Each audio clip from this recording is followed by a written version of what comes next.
Então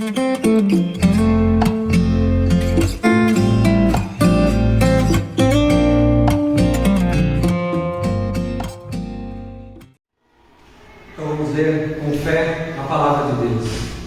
Diz assim: Paulo, Silvano e Timóteo, a igreja dos Tessalonicenses em Deus Pai e no Senhor Jesus Cristo, graça e paz a vós outros. Damos sempre graças a Deus por todos vós, mencionando-vos em nossas orações, e sem cessar, recordando-nos diante do nosso Deus e Pai, da operosidade da vossa fé, da abnegação do vosso amor e da firmeza da vossa esperança em nosso Senhor Jesus Cristo, reconhecendo, irmãos, amados de Deus, a vossa eleição, porque o nosso Evangelho não chegou até vós tão somente em palavra, mas sobretudo em poder, no Espírito Santo e em plena convicção, assim como sabeis ter sido nosso procedimento entre vós e por amor de vós. Com efeito, vos tornastes imitadores nossos e do Senhor, tendo recebido a palavra, posto que em meio de muita tribulação, com a alegria do Espírito Santo, de sorte que vos tornastes um modelo para todos os crentes na Macedônia e na Acaia. Porque de vós repercutiu a palavra do Senhor, não só na Macedônia e Acaia, mas também por toda parte se divulgou a vossa fé para com Deus, a tal ponto de não termos necessidade de acrescentar coisa alguma, pois eles mesmos, no tocante a nós, proclamam que repercussão teve nosso ingresso no vosso meio, e como deixando os ídolos, vos convertestes a Deus, para servirdes o Deus vivo e verdadeiro, e para aguardardes do céu o seu Filho, a quem ele ressuscitou dentre os mortos, Jesus, que nos livra da ira vindoura. Amém? Vamos orar mais uma vez? Ó Pai de amor e bendito, Tu que és 3 vezes santo, que é formoso sobre toda a terra, poderoso, glorioso em força e poder, em glória e majestade, nós te adoramos e bendizemos o Teu nome nessa noite, Senhor. Reconhecemos também a nossa pecaminosidade, reconhecemos nossas falhas diante de Ti, Senhor, e suplicamos por graça, misericórdia e perdão da Tua parte. E Te louvamos, ó Deus, porque conhecemos os Teus atributos. Tu és um Deus misericordioso, Tu és um Deus perdoador e galardoador daqueles que Te buscam. Por isso pedimos que o Senhor encha a nossa alma com fé, esperança, alegria, paz e amor, porque nós necessitamos de um amor verdadeiro, Senhor. Todos necessitam. E Cristo move tudo, move todos para estar conosco. É aquele que desceu da sua glória para estar no meio do seu povo, se fez um de nós e pagou o preço pelos nossos pecados na cruz do Calvário. Por isso nós adoramos a esse Deus maravilhoso. Ao Senhor seja a honra, a glória e o louvor pelos séculos dos séculos, ao Pai, ao Filho e ao Espírito Santo que vive em nós. Rogamos, Senhor, que envie a Tua luz ao nosso coração. Abra o nosso coração, ilumina a nossa mente para compreendermos a Tua palavra. É o que eu oro, com fé no Senhor, em nome de Jesus. Amém. Gostaria de falar com vocês essa noite sobre as marcas de uma igreja verdadeira. Eu acho que é relevante esse tema, porque nós vivemos um verdadeiro caos no que diz respeito às igrejas evangélicas, não só no país, mas em todo o mundo. E a pergunta que nós devemos fazer ao pensar nesse tema é: quais são as marcas, quais são os atributos, qual é o diferencial de uma igreja verdadeira para uma falsa? Como nós podemos distinguir aquilo que é real e aquilo que não é? É preciso mencionar que a igreja não é perfeita. Todas as igrejas têm algum tipo de falha, porque a igreja é composta por pecadores como nós. Mas ela deve possuir essas marcas, ela deve expressar a sua fé, ela deve conter certas características, pois se ela não conter essas características, nós podemos nomear essa igreja de seita. ou de uma falsa igreja. E há na terra verdadeiras igrejas e falsas igrejas. Nunca deixou de existir verdadeiras igrejas, mas também nunca deixou de existir falsas igrejas. Desde o Antigo Testamento, nós vemos que os profetas tiveram que lutar, batalhar pela fé que de uma vez por todas foi entregue aos santos. E no Novo Testamento, quando nosso Senhor Jesus vem, a luta continua.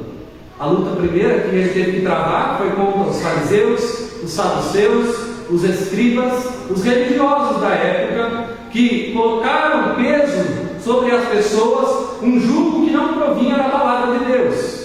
E Jesus, como aquele que liberta, que cura, que salva, trouxe a verdade sobre as Escrituras e sobre o caráter de Deus. E depois, quando nós adentramos a história da igreja, a luta permanece e continua. De maneira que é preciso que a igreja se reúna em concílios para elaborar os seus credos e expor aquilo que ela crê para combater os hereges e os falsos. Sempre foi assim. É assim hoje. E nós devemos estar atentos a isso. É necessário que nós saibamos a diferença do joio e do trigo, ainda que nós não vamos conseguir vislumbrar cada pessoa e distinguir o fruto verdadeiramente quando nós olhamos para cada igreja local, ou quando nós olhamos para uma denominação. Nós precisamos ver na palavra de Deus se ela corresponde ou não àquilo que o Senhor espera dela. Quantas denominações temos no mundo hoje? Quantos tipos de igreja? Tem igreja para todo gosto. Igreja mais avivada, menos avivada. Igreja mais sólida, menos sólida. Igreja coaching, igreja para cachorro. Tem igreja de tudo. E tem também igrejas sérias.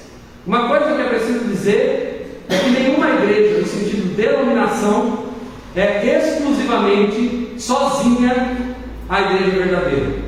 A igreja verdadeira, na verdade, ela se espalha por toda a terra.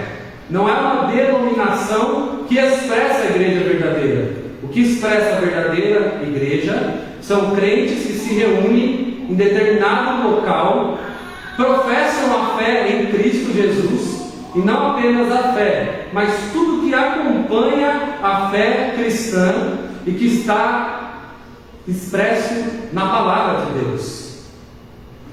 Eu lembro que quando Elias se sentiu angustiado e foi para aquela caverna, Deus visitou o profeta e ele se sentiu naquele momento sozinho no mundo, como se só ele adorasse a Deus verdadeiramente. E o Senhor falou para ele: não se preocupe, Elias, eu reservei também mais 7.000 homens que não dobraram o joelho diante de Baal.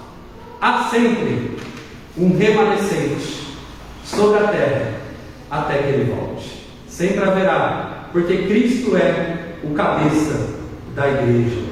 E a igreja de Tessalônica, essa igreja, irmãos, que nós lemos aqui, e que Paulo manda uma epístola, é uma igreja verdadeira. O próprio apóstolo Paulo, inspirado pelo Espírito Santo, diz no versículo 4, que essa era uma igreja eleita, que ele, inspirado pelo Espírito Santo de Deus, onde não há erro, onde não há confusão, onde há luz sobre a verdade, reconhecia, irmãos amados de Deus, a vossa eleição.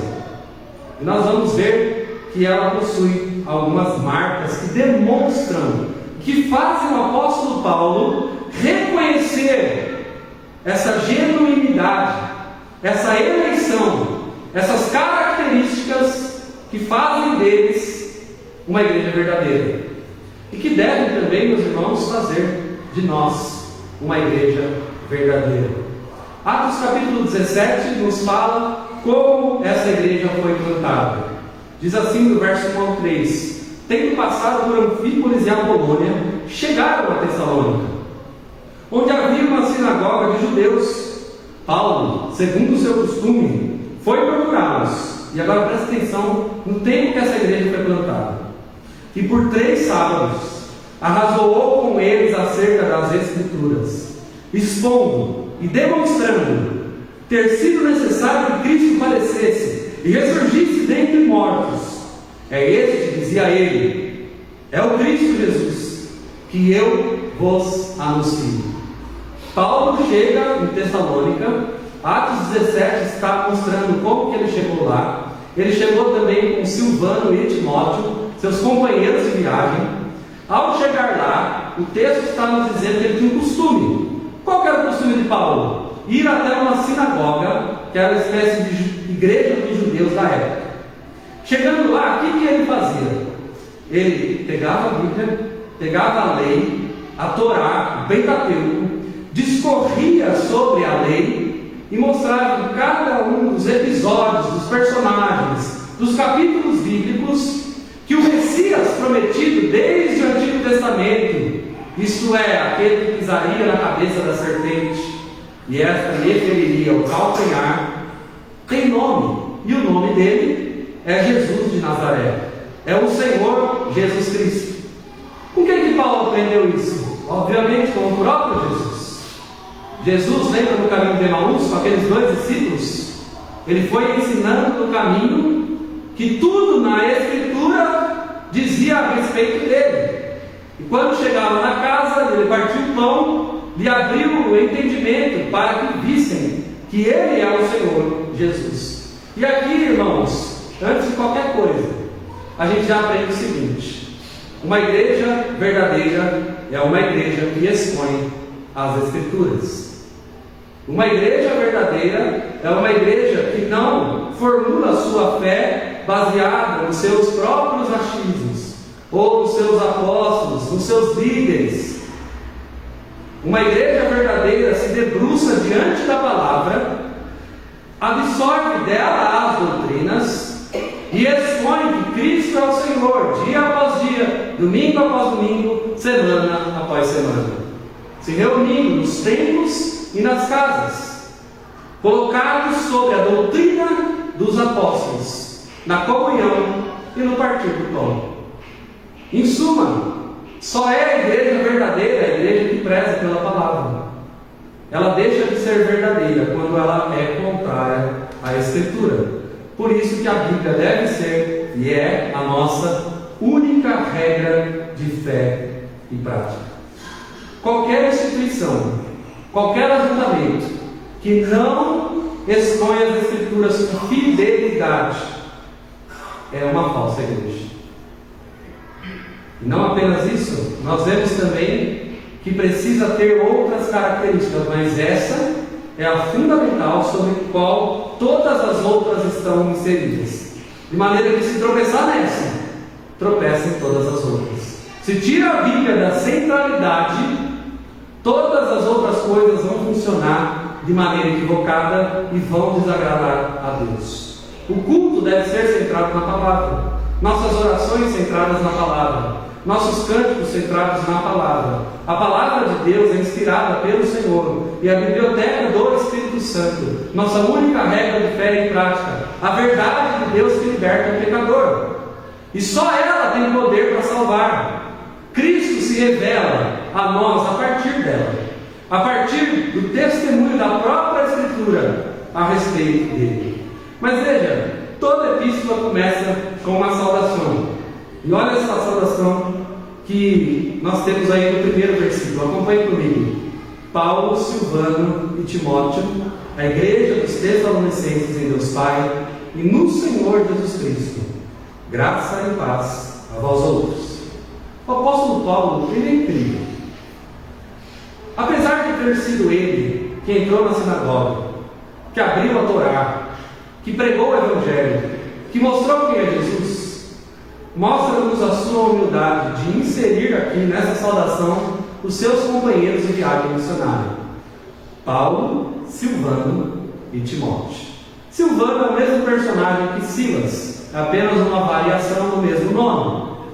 Timóteo é esse expoente da fé, um jovem que começa a caminhar com Paulo em Atos capítulo 16 e tem a oportunidade do rico privilégio de continuar com ele no ministério, de maneira que o apóstolo Paulo depois vai mandar 2 cartas para ele e chamar ele de meu filho na fé, e de maneira também que a sua última carta é endereçada a Timóteo. suas últimas palavras são palavras endereçadas ao jovem Timóteo.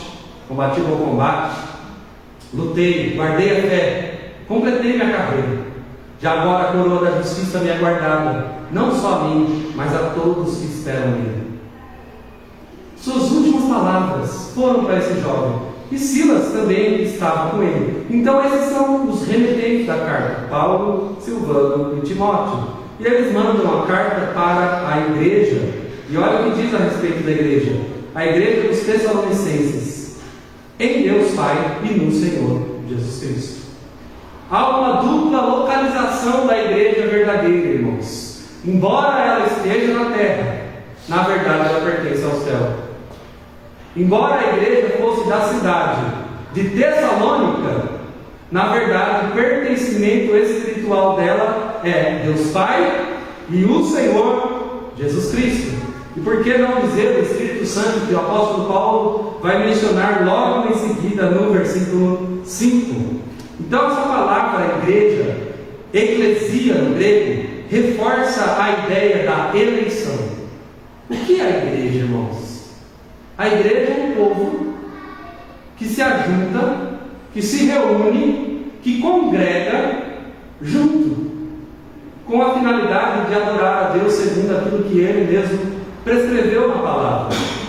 É um lugar de amor, é um lugar de bem-aventurança, é um lugar de cumplicidade, é um lugar de intimidade, é um lugar de família, é um lugar onde nós recebemos pelos meios de graça da bondade do Pai, por meio da ceia, por meio do batismo, por meio da pregação da palavra, por meio da comunhão dos santos. É um lugar onde nós confessamos os nossos pecados uns aos outros para sermos curados. É um lugar onde a gente se achega para sermos lapidados no nosso caráter. É necessário congregar, e as dificuldades virão. E quando elas virem, saiba que Deus está forjando você para saber amar o irmão difícil, o irmão fraco na fé. Porque amar, quem é fácil de amar, até os pagãos fazem isso. Mas amar o difícil é prerrogativa da igreja, é prerrogativa daqueles que foram alcançados pelo amor de Deus que é incondicional e agora podem estender esse amor de forma horizontal aos seus irmãos. A igreja é a reunião de todos os eleitos dos 4 cantos da terra, todos aqueles que estão debaixo do cabeça que é Cristo Jesus, e ela tem um objetivo, o objetivo de proclamar a glória de Deus entre as nações. Graça é a causa da salvação, paz é o resultado da salvação. Essa saudação é belíssima. Graça que vem de Deus e paz que excede todo entendimento. A paz que vem do Senhor. Isso não é apenas um desejo de Paulo para a igreja, isso é uma declaração acerca da palavra de Deus para aquela igreja, e é uma declaração que deve estar sobre nós, a graça e a paz do nosso Deus. Então Paulo dá suas ações de graças a essa igreja, falando aí de forma coletiva com os seus irmãos missionários. A partir do versículo 2: damos sempre graças a Deus por todos vós, mencionando-vos em nossas orações e sem cessar. Os missionários não apenas plantaram aquela igreja, os missionários estavam em constante oração, intercessão por aquela igreja. Por quê? Porque eles queriam ver os frutos do Evangelho, a pregação e os seus efeitos. E aqui é uma lição para nós. Nós não fomos chamados apenas para pregar o Evangelho. Nós somos chamados para pregar o Evangelho e depois continuar intercedendo, discipulando, até que vejamos os frutos. Irmãos, não tem nada mais maravilhoso do que isso. Não tem nada mais maravilhoso do que você ver alguém perdido, sem Cristo, nas trevas, nas sombras, na sarjeta, nas drogas, na prostituição, no álcool, ou em qualquer outra coisa, talvez na sua arrogância, na sua soberba, no seu apego ao dinheiro, E você, como porta-voz, um arauto do Evangelho, prega: Cristo é o Senhor, Cristo morreu por você, Cristo ressuscitou. E depois você vê aquela alma sendo transformada. E louvado seja Deus por isso. É por isso que Jesus fala em Mateus 28 que nós devemos ir, não apenas pregar, mas fazer discípulos, batizando e ensinando a guardar todas as coisas que vos tenho ensinado. E o próprio Jesus, ele tem essa satisfação também. Quando a gente fica alegre ao ver a conversão genuína de alguém, ao ver alguém que realmente foi impactado pela graça, Cristo se alegra conosco por essa alma. Aliás, lá em Isaías 53, 11, diz que ele verá o fruto do seu penoso trabalho, e a sua alma, ele ficará satisfeito. Ele foi para a cruz, ele morreu, ele ressuscitou, ele foi assunto aos céus, Deus aceitou o sacrifício, a oferta, e então a sua alma teve gozo, alegria, porque a salvação foi encaminhada para a humanidade, para a finalidade de salvar todos aqueles que creem. Você tem experimentado isso na sua vida? Como crerão se não há quem pregue? E se você prega, por que não continua insistindo, batendo na porta da alma, ensinando o caminho da verdade, ensinando a palavra de Deus, e em intercessão, nos joelhos dobrados: Senhor, salva essa alma, Senhor, liberta, cura do câncer, cura da miséria, cura da idolatria, cura das seitas, cura do engano religioso, espiritual, cura do alcoolismo, das drogas ou qualquer outra coisa. Ah, como é bom isso, irmãos! Como devemos ver pessoas transformadas e frutificando no Evangelho da Graça. E então nós começamos a ver algumas características da igreja de Tessalônica. No versículo 3 nós vamos ver 3 características. Presta atenção comigo, que diz aí: recordando-nos diante do nosso Deus e Pai da operosidade da vossa fé. A primeira marca desse versículo, a primeira a gente já falou, que é a palavra de Deus, a pregação. Nesse versículo temos mais 3. E a primeira delas é a operosidade da vossa fé. O que o apóstolo Paulo está dizendo aqui, irmãos? Ele está concordando com aquilo que Tiago ensina, que a fé sem obras é morta.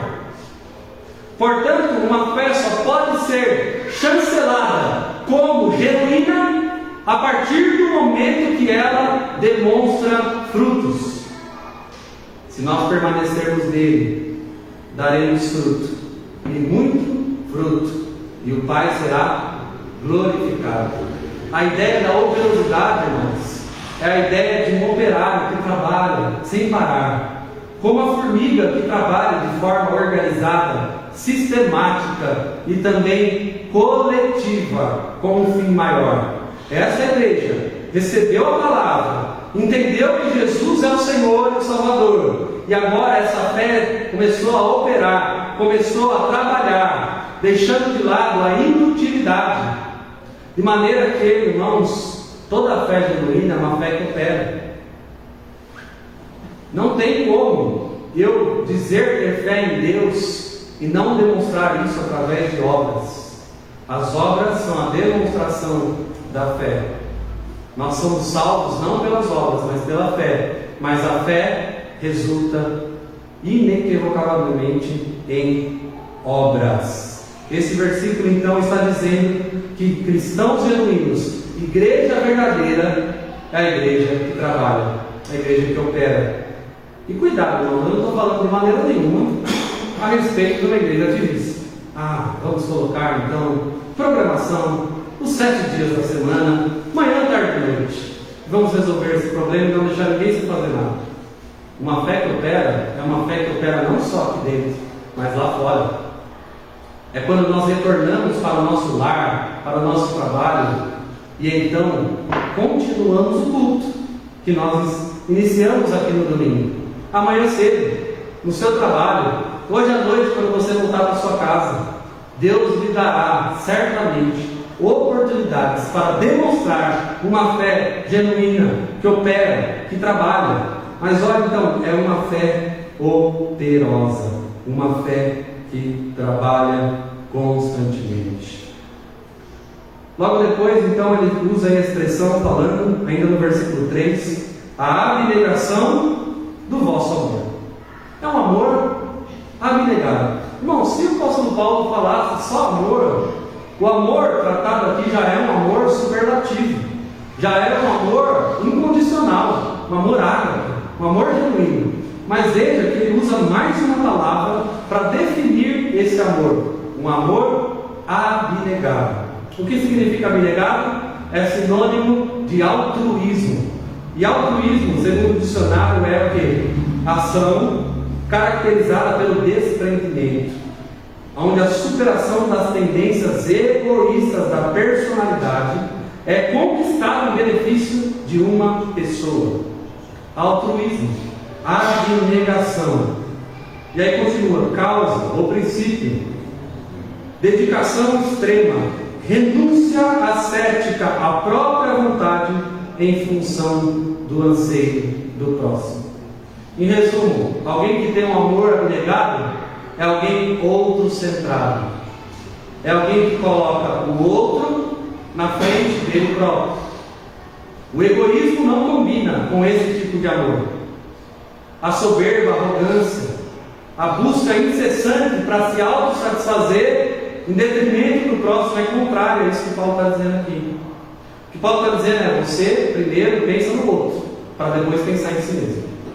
Primeiro você dá lugar, a primazia ao seu próximo, para depois você dar para si mesmo. Como que a gente pode traduzir isso na prática? Primeiro, esposa em casa, com os filhos, está lá, dia a dia normal, cotidiano, estamos lá nas nossas famílias. A louça se avoluma sobre a pia. E é um demônio que cresce. E dizem que é como aquele demônio, que quando você tira ele e deixa limpo, vem outro 7 vezes pior. E além disso, quando você começa a lavar, a outra pessoa abre a geladeira e tira aquela panela que ficou com comida guardada para você lavar também. E aí o marido trabalha, segunda a sexta, ainda sábado de manhã, intenso trabalho.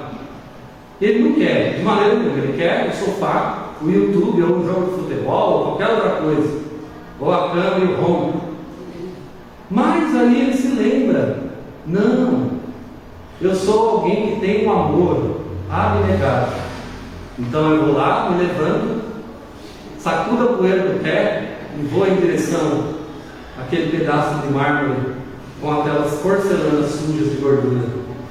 Enfim, irmãos, isso é altruísmo, negando a minha própria vontade de conforto em favor do próximo. Mas o inverso também é verdadeiro. Por exemplo, o marido chega cansado, a mulher ficou o dia inteiro em casa cuidando dos filhos, cuidando da louça, fazendo comida, limpando a casa, fazendo faxina, fora às vezes que ela trabalha fora ainda, ou trabalha de home office, por aí vai. O marido chega com uma dor nas costas, dor no pé, todo travado. Aí ele fala: amor, benzinho, faz uma massagem com aquele gel gelante nos meus pés. E aí ela fala: claro, benzinho, assim farei. Ao invés de falar: toma um reflexo, te vira, está lá no armário. Veja, irmãos, que nós temos, apesar da brincadeira, diversas oportunidades para sermos abnegados no nosso amor. E na igreja, tem oportunidade ou não? Ah, tem.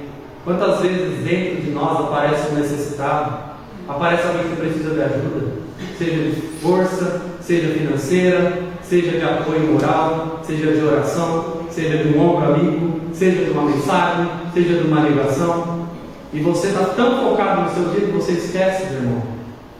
Mas o amor abnegado não. Eu dou a primazia ao próximo. Isso é uma amizade verdadeira. Uma amizade verdadeira é fruto de duas pessoas que amam de forma abnegada. E isso ajuda-nos a nutrir a religião na alma, o cristianismo latente no nosso coração. e principalmente pela causa do Evangelho. Se o Evangelho é importante, às vezes eu não quero pregar, às vezes eu não quero ir, às vezes eu não quero evangelizar, às vezes dá 6:30 eu não quero ir para a igreja, mas é importante para a minha alma, é importante para o corpo de Cristo, é importante a minha presença, é importante eu estar lá, e eu recuso a minha própria vontade e faço aquilo que tem que ser feito para benefício da causa do Evangelho de Jesus. Terceira coisa, no versículo 3, ele diz: além da abnegação do vosso amor, a firmeza da vossa esperança em nosso Senhor Jesus Cristo. E olha que interessante essa marca, irmãos. Alguém que é firme e constante em esperança. Não é alguém que nunca falha, não é alguém que nunca tropeça, mas é alguém que de alguma maneira está sempre firmado numa rocha inabalável, que é o Senhor, é uma esperança, é uma expectativa em Cristo e não nos homens. E quando fala aqui uma esperança em nosso Senhor Jesus Cristo, ele também está falando numa esperança escatológica. O que significa isso? Uma esperança na vinda de Jesus Cristo. Você sabia que a igreja primitiva viveu como se Cristo voltasse ali mesmo? Eles não viveram assim de uma forma, um dia Jesus vai voltar do céu. Não, eles viveram uma prática escatológica, uma consciência na mente, todo o coração, de que Cristo está às portas a qualquer momento, e por isso eu preciso viver de determinada maneira, sem perder essa esperança do Maranata, ora vem, Senhor Jesus. E você sabia que a esperança escatológica muda a nossa vida cotidiana? Porque se você pensar todo dia de manhã, Cristo pode voltar hoje, e Ele pode mesmo, Cristo pode voltar agora, como você viveria? Aliás, uma frase, irmãos, que eu preciso mencionar, é aquela famosa das igrejas: Cristo não pode voltar porque eu ainda não casei. Já viu essa expressão? Os solteiros falam: Cristo não pode voltar porque nem marido, nem esposa eu arrumei ainda. Meu querido, o casamento das bodas do Cordeiro é infinitamente melhor que os casamentos da terra. Embora os casamentos da terra sejam bem-aventurados se firmados na rocha. Mas, irmãos, nada é melhor do que partir e estar com Cristo e viver essa bem-aventurança eterna na glória com o Senhor. Vigiai e orai, porquanto não cabe a vocês saber quando será esse tempo. Porque sempre que comerem desse pão e beberem desse cálice, anunciarão a morte do Senhor até que Ele venha. E Ele vai vir como um ladrão buscar a sua noiva. Quem Ele vai buscar? Uma igreja sem mácula, sem mancha, sem ruga, a noiva do Senhor, que desfrutará com Ele para sempre. E toda a falsa religião dita data para a vinda de Cristo. Cristo era para ter voltado em 1980. Se eu somar 1 com mais 1, 1000 com 1000 dá 2000, deve dar tal data. Quantas profecias falsas a respeito de Jesus Cristo nós ouvimos nas últimas décadas? Quando a palavra ensina o seguinte: olha, ninguém sabe o dia.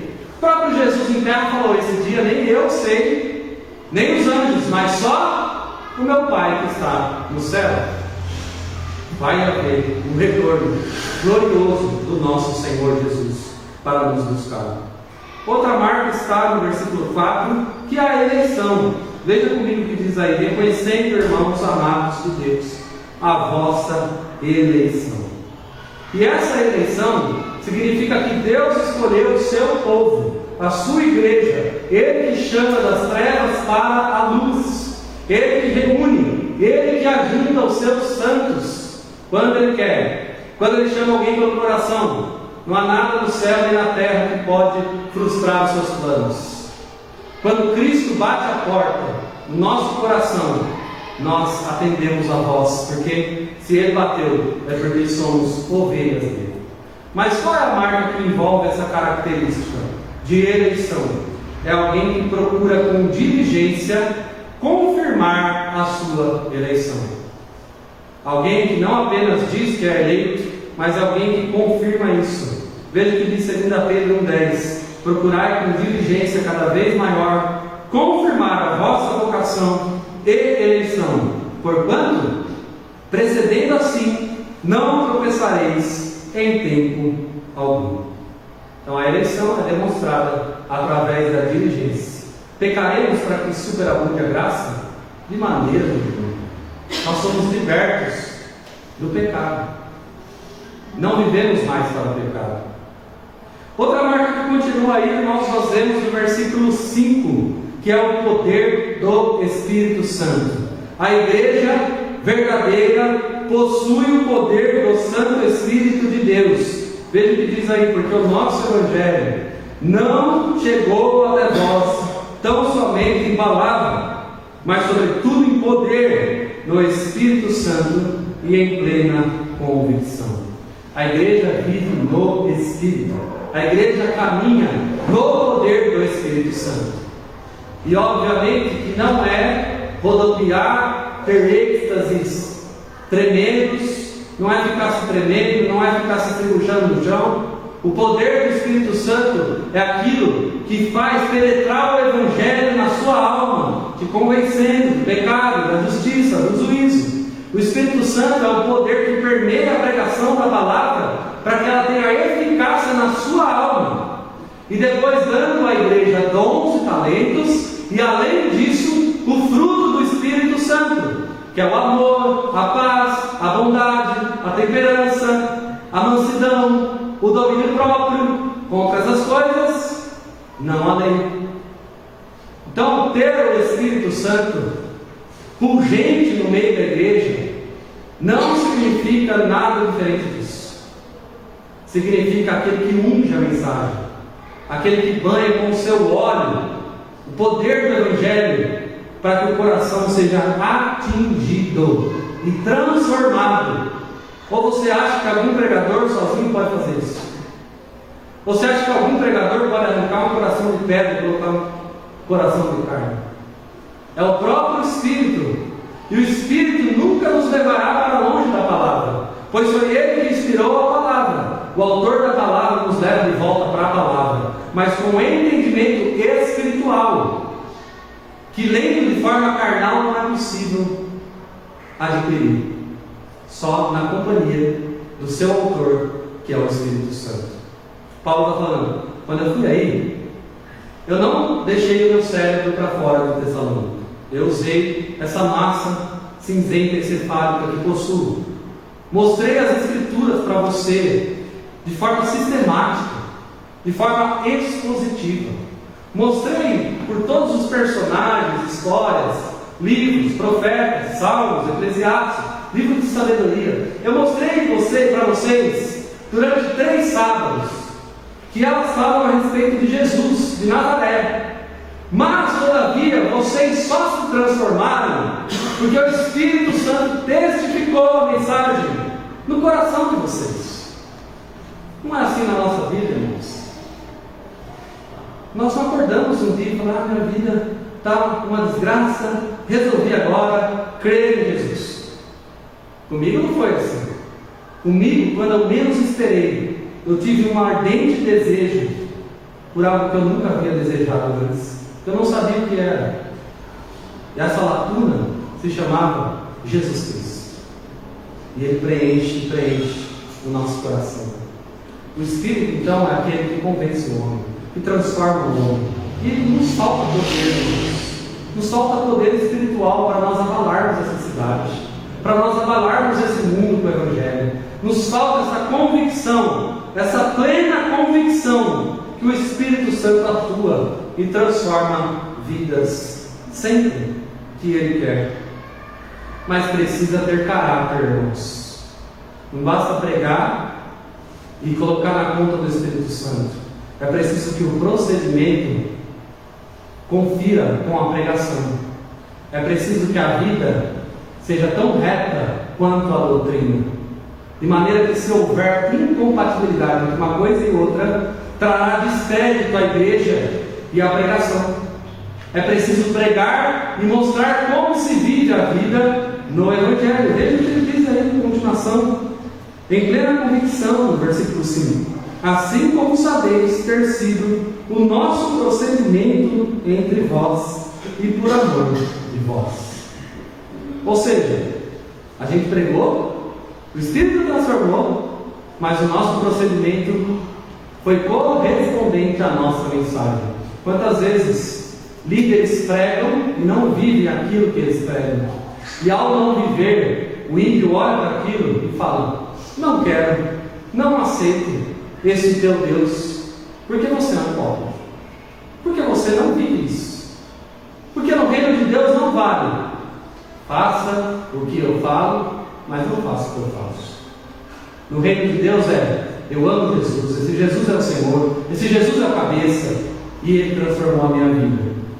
Quer ver? Ande comigo, caminhe comigo. Eu não sou perfeito, você também não é, mas nós somos transformados, de maneira que nenhuma pessoa que está em Cristo continua andando da forma que andava antes. Se nós formos atingidos pela graça, transformação teremos. Como era Agostinho, um homem boêmio, um homem que gostava de mulheres, bagunça, mas que ao ler o Evangelho, que a sua mãe deixou em cima da mesa, sua mãe que orava constantemente por ele, ele disse que ouviu uma voz: abre e lê. Ele leu, a luz do Senhor entrou nele. Nos dias seguintes, andando pelas cidades, uma das meretrizes da qual eles se relacionaram anteriormente disse: Agostinho, Agostinho, é você? E ele disse: não, eu não sou mais Agostinho, eu sou uma nova criatura em Cristo Jesus. Eu abandonei todas as coisas pelo meu Mestre. E nós, irmãos, nosso proceder tem demonstrado a vida do Evangelho? Se alguém fizer um raio-x de você, da sua performance, do seu caráter, das suas atitudes, das suas palavras, das suas ações, verão Cristo em você facilmente? Ou será que será necessário procurar muito para achar alguma coisa da graça de Deus reverberando dentro de ti? Que nós sejamos encontrados pelo Senhor de maneira fiel. O que acontece com uma igreja assim? O verso 6 diz: com efeito, vos tornastes imitadores nossos e do Senhor, tendo recebido a palavra, posto que em meio a muita tribulação, com alegria do Espírito Santo, de sorte que vos tornaste modelo para todos os crentes na Macedônia e na Acaia, porque de vós repercutiu a palavra do Senhor, não só na Macedônia e Acaia, mas também por toda a parte se divulgou a vossa fé para com Deus, a tal ponto de não termos necessidade de acrescentar coisa alguma. A primeira coisa que nós vemos aí é que ser uma igreja verdadeira não exime o fato de que ela passará por tribulações. Olha o que diz aí: no meio de muita tribulação existe o quê? Alegria. Irmãos, uma igreja verdadeira vai passar por tribulação, porque a igreja verdadeira é plantada nas portas do inferno. A igreja verdadeira é aquela que proclama o Evangelho e os demônios se afastam, as trevas recuam e a luz invade. Isso invoca uma batalha espiritual. Toda plantação de igreja vai ter isso, irmãos, inclusive a nossa. Toda vez que a luz for colocada em meio às trevas desse mundo caído, acharemos resistência, acharemos lutas, provações, acharemos aqueles que são contrários ao Evangelho, acharemos os perseguidores, acharemos aqueles que vão contrário à palavra de Deus, e eles vão recalcitrar contra a nossa mensagem, eles vão blasfemar contra o nosso Senhor, eles vão querer nos assediar, eles vão querer nos provocar, eles vão querer que a gente retroceda, mas nós não somos aqueles que retrocedem, mas aqueles que vivem pela fé e que caminham pelo propósito do Senhor. Mas é preciso ter alegria, não só na bonança, mas também na tribulação. Você consegue viver assim? Veja o que diz: no meio de muita tribulação, a alegria no Espírito Santo. Essa alegria não é uma alegria circunstancial, essa alegria não é uma alegria terrena, essa alegria é uma alegria no Senhor, e ela vem do Espírito Santo. A alegria da Bíblia é fruto do Espírito Santo no nosso coração, e é por isso que o apóstolo Paulo diz em Filipenses 4:4: alegrai-vos no Senhor. Outra vez digo, alegrai-vos. Ele não diz assim, ó, se alegrem porque tudo está bom. Ele diz assim, se alegrem sempre em Deus, porque nele tudo sempre está bom, porque Ele não muda, Ele não varia, Ele não retrocede, o seu amor não murcha, a sua mão não está mirrada, Ele é o mesmo Deus, e a Bíblia diz que Jesus Cristo é o mesmo ontem, hoje e será eternamente. Ele é imutável, Ele é santo e Ele é bondoso para conosco. Essa é a alegria bíblica, esse é o convite. Você deve vir a esse lugar para desfrutar de uma alegria que você já vive lá fora, uma alegria do Senhor.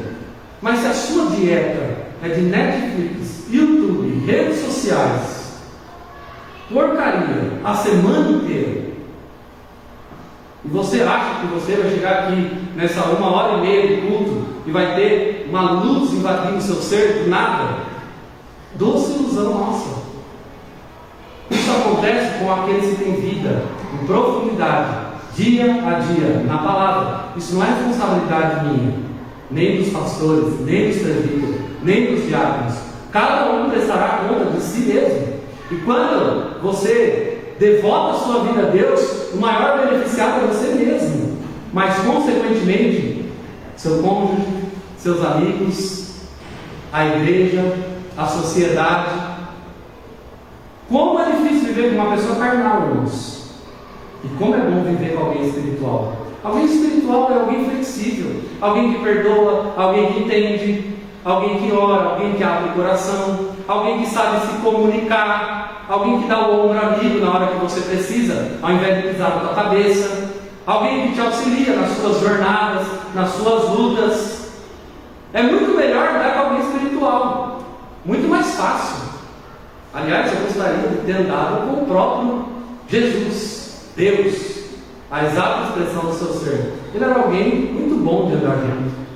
Ele era alguém que trazia de forma magnética todas as pessoas. Mas é claro que a verdade também tem suas consequências. E aqueles que não queriam a verdade, ó, cuspiram fora. Porque é preciso negar a si mesmo, tomar a sua cruz e seguir a Jesus. Então, uma igreja bíblica, uma igreja que tem obras, que tem fé, que tem as marcas do Espírito Santo, uma igreja que tem um amor altruísta, maridos, mulheres, filhos, crianças, adolescentes, que vivem dessa maneira, que tem o poder do Espírito Santo. É uma igreja que sabe passar pelas tribulações com alegria. E essa igreja se torna uma igreja modelo, não apenas para a localização que ela está, mas ela se espalha.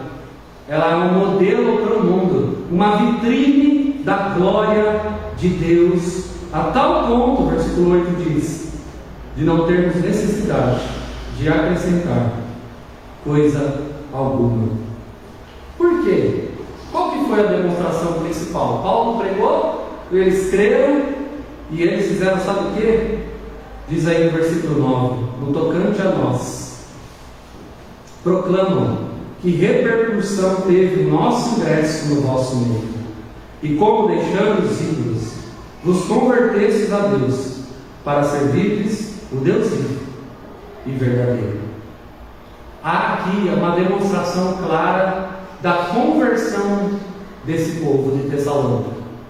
Conversão é um giro, e não é um giro 360 graus que para no mesmo lugar. Conversão é um giro 180 graus. Você está caminhando para uma direção e volta para outra direção. Porque se você estiver caminhando para a direção errada, voltar para trás sempre é melhor. E quem é alcançado pela graça irresistível de Jesus Cristo, automaticamente entende que todo o seu passado não serve de nada. apenas para vergonha e miséria, mas que agora em Cristo eu tenho uma nova história. Nova criatura sou, eis que tudo se fez novo, as coisas velhas já passaram. Isso já aconteceu com você? Em que data, em que ano, em que momento? E como isso tem funcionado dentro de você nos últimos dias? Pense nisso. O texto diz que quando eles foram recebidos ali, quando Paulo chegou ali com Silas e com Timóteo, eles queimaram os ídolos, eles jogaram para trás. Essa semana eu vi um vídeo de uma mulher que era ex-mãe de santo, um vídeo impactante. Ela viveu a vida inteira dela no terreno, e ela recebeu a mensagem do Evangelho através do irmão. Ela disse que aquilo chacoalhou a vida dela, de forma que tirou a paz dela, até que ela aceitou o Senhor e teve paz. O vídeo mostra ela indo num lugar, numa rua de terra, com alguns irmãos da igreja, e ela pegando tudo que fazia parte do terreiro de Umbanda e Candomblé, em sacos pretos desse tamanho, jogando fogo aqui. Claro, irmãos, ídolos não têm apenas aspectos de gesso, madeira e barro, mas isso é uma demonstração externa de algo que aconteceu no coração. Não fazia mais parte dela, e óbvio que ela não podia doar para alguém, porque aquilo que eu não quero para mim, eu não posso doar para os outros. E nós, o que deixamos para trás? E nós, o que precisamos queimar? Talvez seja físico, um CD, um livro, talvez seja algo que você assiste na televisão que está na hora de apertar o stop. Talvez seja um relacionamento que não vai para lugar nenhum, que você sabe que não serve de nada. Talvez sejam palavras que ainda saem da sua boca, quando a sua boca só deveria sair bênção e não maldição. Talvez sejam relacionamentos, talvez sejam ídolos, eu não sei, mas você sabe. Mas aqui, a igreja não pensou duas vezes em deixar tudo para trás e servir aqui ao único Deus vivo e verdadeiro. João Calvino dizia que o coração é uma fábrica de ídolos. Talvez você tenha colocado alguma coisa no lugar de Deus durante a sua jornada, e talvez coisas lícitas, um trabalho, um filho, uma causa, mas tudo que toma o lugar de Deus na nossa vida é idolatria. Por isso que os dois maiores mandamentos são: amarás o Senhor teu Deus de toda a sua força, de toda a sua alma e de todo o seu entendimento, e amarás o próximo como a ti mesmo. Isso resume tudo isso. Jesus resumiu assim: Deus em primeiro lugar, família em segundo, igreja em terceiro. O outro sempre na frente de mim, e eu cuidando de mim para que possa cuidar dos outros. Pois quem não ama a si mesmo, como amará o próximo? Quem não cuida nem de si mesmo, quem não zela, não batalha pela sua própria alma, com devoção constante, com piedade, como batalhará as causas alheias? É tempo de despertar a igreja. É tempo de não mais brincar com o Evangelho. É tempo de olharmos essas marcas e aplicarmos às nossas vidas. E talvez essa tenha sido a principal diferença dos puritanos. Eles não ouviam algo e achavam legal e iam embora. Quando eles ouviam algo que era considerado bíblico, eles já começavam a se perguntar: o que precisa ser feito? Qual é a ação? Qual é a diligência que nós devemos fazer para ter tal procedimento em nossas vidas? A igreja evangélica, infelizmente, adquiriu um péssimo hábito de ouvir e fingir que não é com ela. Os crentes de 2022 têm esse péssimo hábito de ouvir e pensar em outras pessoas, ou até pensar em si mesmo, mas depois viver como se não tivesse ouvido nada. O Evangelho nos chama a despertar. nos chama a sermos transformados para servirmos o Deus vivo e verdadeiro. Por isso que qual é o fim principal do homem? Glorificar a Deus e se alegrar dele para sempre. Glorificar a Deus através do culto, glorificar a Deus através da palavra, glorificar a Deus através das ações, glorificar a Deus através das contribuições, glorificar a Deus através do amor abnegado, da fé operante, da esperança firme e constante no nosso Salvador, no Senhor Jesus Cristo. E a última, versículo 10, que confirma aquilo que já tinha sido falado, para aguardar do céu o seu Filho, a quem Ele ressuscitou dos mortos, Jesus, que nos livra da ira vindoura. Irmãos, nós tiramos o Evangelho quando nós tiramos essa realidade do versículo 10. Quando eu falo que o Evangelho é para você prosperar, para você ter saúde, para você ter boa família, é verdade que o Evangelho alcança todas as áreas da nossa vida. Eu não creio no Evangelho que é apenas o Evangelho espiritual de salvação. Eu creio no Evangelho que permeia o coração e transforma tudo, que cura, salva, liberta, transforma. Mas a primazia do Evangelho não é prosperidade financeira, prosperidade no trabalho, prosperidade na saúde. Isso é barato, é pequeno demais.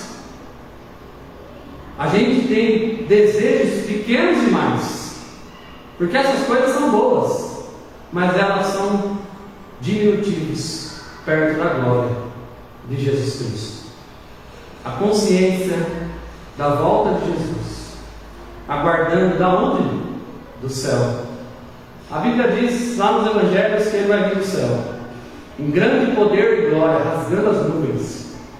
E Ele virá, e a sua igreja será elevada, arrebatada até Ele, e nós viveremos com Ele eternamente, com corpos glorificados e transformados. O corruptível se transformará em incorruptível, e nós estaremos para todo sempre diante do Cordeiro de Deus, junto com os anjos, celebrando a vitória do Cordeiro, que pagou pelos nossos pecados na cruz do Calvário. Ah, meus irmãos, que haja em nós esse anelo, essa expectativa. Mas Paulo diz: eu queria partir, eu queria estar com Cristo. O que Paulo está dizendo? Nossa, eu queria morrer e ver logo. Eu queria ver. Você queria? Eu estou curioso. Mas Paulo também diz: se a minha vida na carne traz benefícios, eu seja usado por Deus até o final. E assim ele foi, completou a carreira, guardou a fé, combateu o combate, mas ele foi finalmente decapitado pelo imperador Nero. Quando aquela cabeça rolou, os olhos dele viram algo que nunca haviam visto antes: a glória do Cordeiro. Ninguém voltou de lá para contar. Apesar de Paulo já ter feito uma visita antecipada, e ele diz sobre essas revelações de 1 Coríntios, que veio até um espinho na carne para que ele não se gloriasse nelas. Lá ele viu coisas inefáveis que não se pode contar aos homens. Mas o que eu e você precisamos entender é que hoje, amanhã, terça, domingo que vem, a gente não sabe quanto tempo viveremos. O que é a nossa vida? Um sopro que passa, os anos voam, e logo, logo, no piscar e abrir de olhos, nós estaremos com Ele.